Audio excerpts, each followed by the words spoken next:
사랑하는 기쁨의 교회 성도 여러분 안녕하세요. 오늘은 다 같이 다니엘서 5장 1절에서 9절의 말씀을 묵상하도록 하겠습니다. 벨사살이 그 귀인 1,000명을 위하여 큰 잔치를 배설하고 그 1,000명 앞에서 술을 마시니라. 벨사살이 술을 마실 때에 명하여 그 부친 느부갓네살이 예루살렘 전에서 취하여 온 금, 은, 기명을 가져오게 하였으니 이는 왕과 귀인들과 왕후들과 빈궁들이 다 그것으로 마시려 함이었더라. 이에 예루살렘 하나님의 전 성소 중에서 취하여 온 금 기명을 가져오매 왕이 그 귀인들과 왕후들과 빈궁들로 더불어 그것으로 마시고 무리가 술을 마시고는 그 금, 은, 동, 철, 목, 석으로 만든 신들을 찬양하니라. 그때에 사람의 손가락이 나타나서 왕궁 촛대 맞은편 분벽에 글자를 쓰는데 왕이 그 글자를 쓰는 손가락을 본지라. 이에 왕의 즐기던 빛이 변하고 그 생각이 반민하여 넓적다리 마디가 녹는 듯하고 그 무릎이 서로 부딪힌지라. 왕이 크게 소리하여 술객과 갈대아 술사와 점장이를 불러오게 하고 바벨론 박사들에게 일러 가로되 물론 누구든지 이 글자를 읽고 그 해석을 내게 보이면 자조옷을 입히고 금사슬로 그 목에 들이우고 그로 나라의 셋째 치리자를 삼으리라 하니라. 때에 왕의 박사가 다 들여왔으나 능히 그 글자를 읽지 못하며 그 해석을 왕께 알게 하지 못하는지라. 그러므로 벨사살 왕이 크게 번민하여 그 낯빛이 변하였고 귀인들도 다 놀라니라. 아멘. 우리가 어제 말씀 가운데 우리가 지난 금요일 말씀에서 다니엘 4장의 말씀을 함께 나누었는데요. 4장의 말씀 가운데 바벨론 왕 느부갓네살 왕이 꾼 꿈을 다니엘이 해석해 주는 장면을 살폈습니다. 느부갓네살은 교만하다가 징계를 받아서 7년 동안 들판에서 소처럼 풀을 먹고 살아야 했습니다. 짐승과도 같은 삶을 살았던 것이죠. 오늘 본문은 그때로부터 약 23년이 지난 후의 일을 기록하고 있습니다. 이제 바벨론은 느부갓네살 왕의 뒤를 이어서 그의 아들 벨사살이 왕이 되어 다스리고 있었던 때입니다. 그런데 오늘 말씀에서 이 벨사살 왕이 귀족 1,000명을 불러다 놓고 술을 마셨다라고 기록하고 있어요. 그런데 이 당시 바벨론의 상황을 보면 그들은 술을 마실 수 있는 상황과 형편이 되지 못했습니다. 그들은 지금 적군으로부터 포위되어 있었고 바벨론의 수도를 함락시키려는 적국의 군대가 그들의 성을 공략하고 있었기 때문입니다. 하지만 벨사살 왕은 그런 상황을 괴념치 않고 술판을 벌입니다. 아마도 그들이 살고 있었던 그들의 수도가 난공불락의 성으로 유명했기 때문에 아무리 강한 적군의 군대라고 하더라도 자신의 성을 함락시킬 수 없다라는 확신이 있었기 때문이었을 것입니다. 아마도 벨사살 왕은 성내 시민들을 안정시키기 위해 파티를 벌였던 것 같습니다. 바빌론 도성은 그 어떤 외적도 침입하여 무너뜨릴 수 없다라는 것을 백성들에게 또한 보이고 싶었던 것이죠. 이 4절까지의 말씀에서 술을 마시다라는 표현이 반복되고 있어요.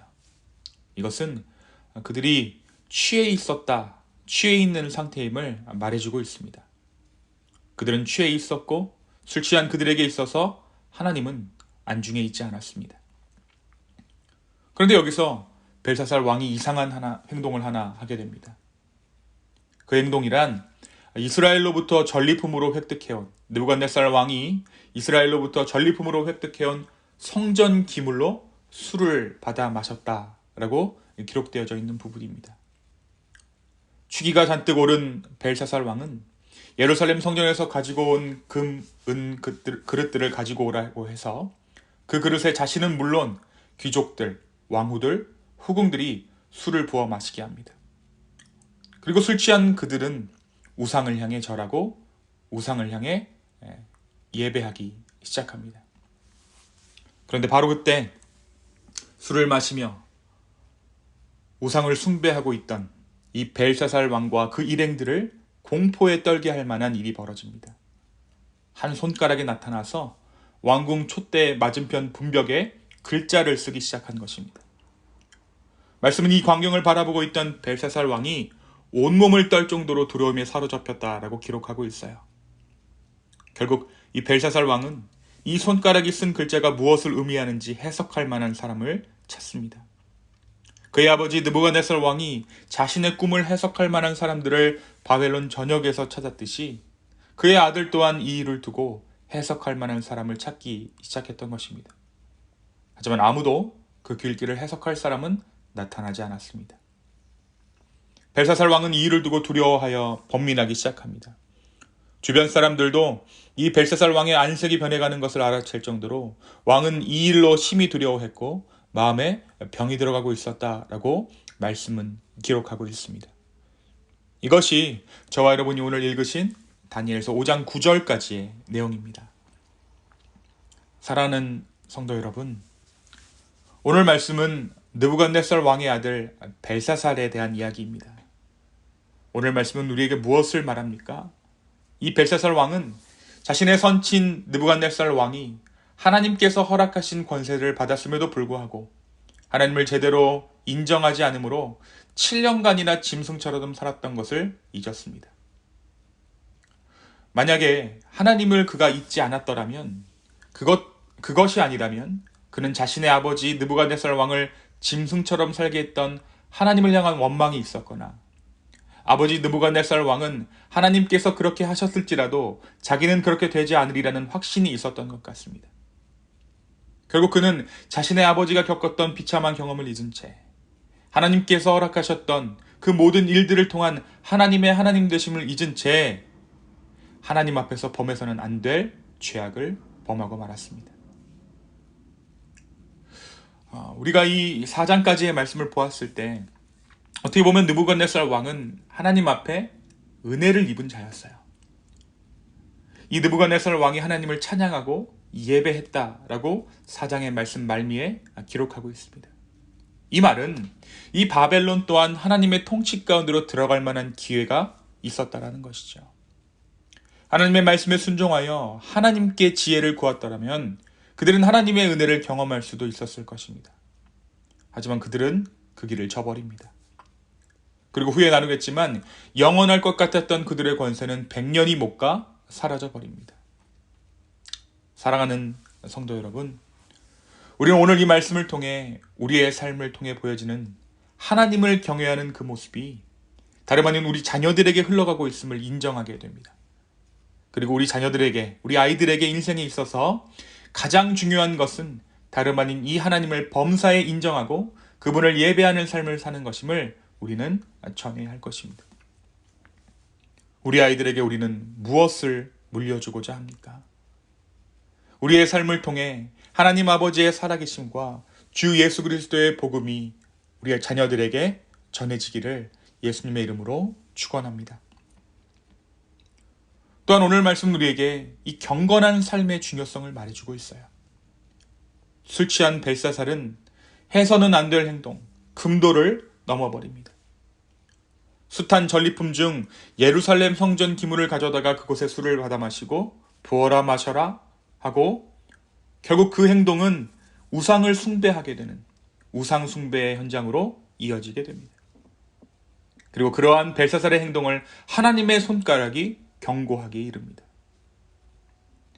사랑하는 성도 여러분, 우리에게 있어서 경건이란 아무것도 아닌 것처럼 보일 때가 있습니다. 우리의 예배가 주일날 드리는 예배에서 멈춘다. 우리가 드리는 예배는 주일날 드리는 그 예배의 충만함 가운데 진실이 드러난다라고 생각한다는 것이죠. 그러나 우리의 경건은 아무것도 아닌 것처럼 보일 때도 있지만 결국 우리의 경건한 삶을 통해 우리는 하나님을 하나님으로 인정하게 됩니다. 벨사살은 술로 인해 판단력을 잃어버렸습니다. 자제력을 상실했습니다.